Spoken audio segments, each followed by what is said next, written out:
Estoy cambiando inyectores,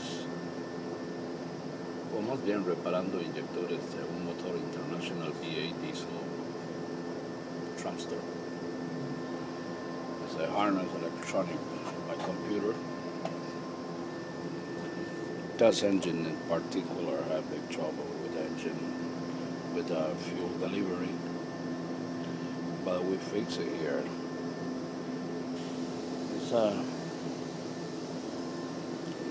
little complex that looked like very easy, but not true. Needed carefully work.